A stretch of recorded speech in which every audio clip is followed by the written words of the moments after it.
My name's Tony Whitten, and I'm the Senior Biodiversity Specialist at the World Bank for the East Asia region, and I wrote a book called The Gibbons of Sibrit based on my PhD research.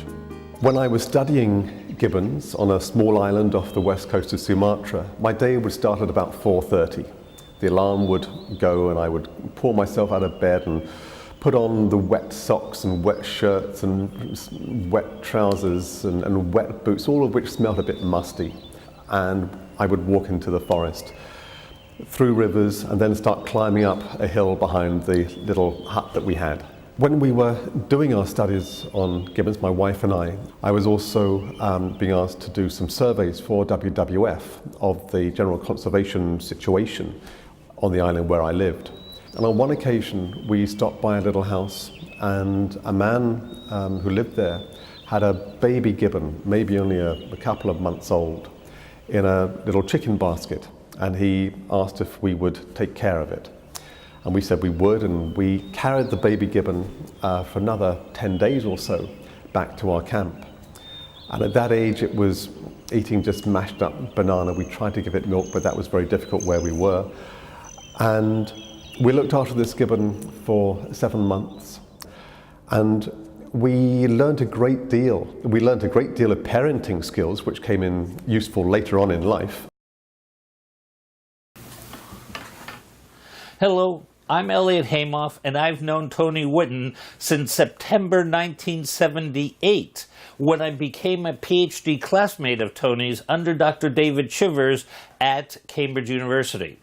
I'll never forget, in a million years, flying in from LA and stepping into Dr. Chivers' lab for the very first time, where he introduced me to everyone in the lab, and Tony Whitten, who had just recently come back from the jungle.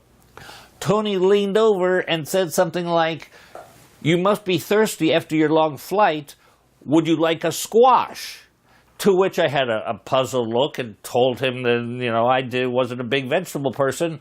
Only after everybody had their little chuckle at the token American in the lab did Tony explain that the squash was actually an orange soft drink.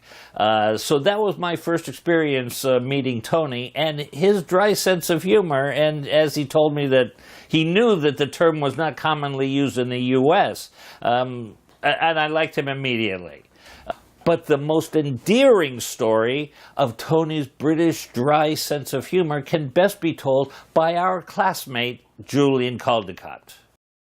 Well, I remember, come tell an anecdote now about when Tony Whitten was at a primate conference in Atlanta, Georgia, as I recall, and someone asked him, he was talking about the gibbons being hunted in the Mentawai Islands, which are islands off Sibrit, and someone asked him, and he said, someone asked him whether he'd ever eaten any. He said he had. And someone asked, and someone then said, "Well, what did it taste like?" And quick as a flash, Tony said, "A bit like human." And everyone laughed at that point. That's, I guess, not going to be broadcast, but there we are. Tony had always had that great dry sense of humor and that upbeat, stiff upper lip British attitude towards life. I got to know Tony very well back in those kinder, gentler days of yesteryear, as he was always gracious and giving of his time to help a newcomer like me during our stressful days as PhD students. The last time I met up with Tony was about 8 years ago at a birthday party for David Chivers and a reunion of David's students that I was able to put together at Pembroke College in Cambridge as I was passing through at the time after a show. Now, at our last get-together at Cambridge, Tony told me that one of the greatest dangers to the tropical forests of Southeast Asia was the palm oil industry. And he planted the seed in my head to pursue the production of a TV documentary special on exposing the palm oil industry to the light of scrutiny and how the palm oil industry is directly affecting the destruction of the tropical forests, and how an unhealthy vegetable oil is taking over just because it's cheaper and easier to transport rather than using other commonly used vegetable oils. The loss of lowland forests in Southeast Asia is a complex process. It's not necessarily that a developer, an oil palm company will come along to a lowland forest and just chop it down. There's really no excuse for going into forested areas anymore. Throughout the region, be it in Cambodia or in southern China or in Indonesia, some wonderful park directors and forestry officials and local politicians who have really understood, who really have it, who care and are putting themselves on the line against those who act illegally.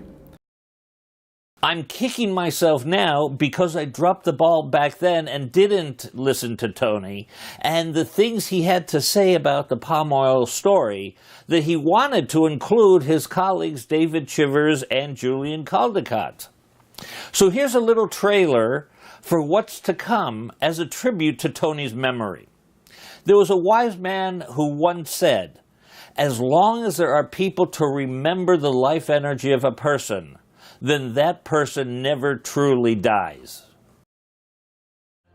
Millions and millions of tons are produced now every year. It's a very cheap oil, and it's the cheapest oil in world trade, actually. And it's essentially flooding the world supermarkets. If you look at the ingredients on almost any can of anything in a supermarket, you'll find some reference to palm oil. We greatly fear that orangutans, gibbons and others of our family will be following into extinction as a result of this trade. The demand for palm oil is insatiable, and the government has been using this as an excuse to cut down forest, and they cut down forest in places that are totally unsuitable for growing oil palm. But they've got the timber.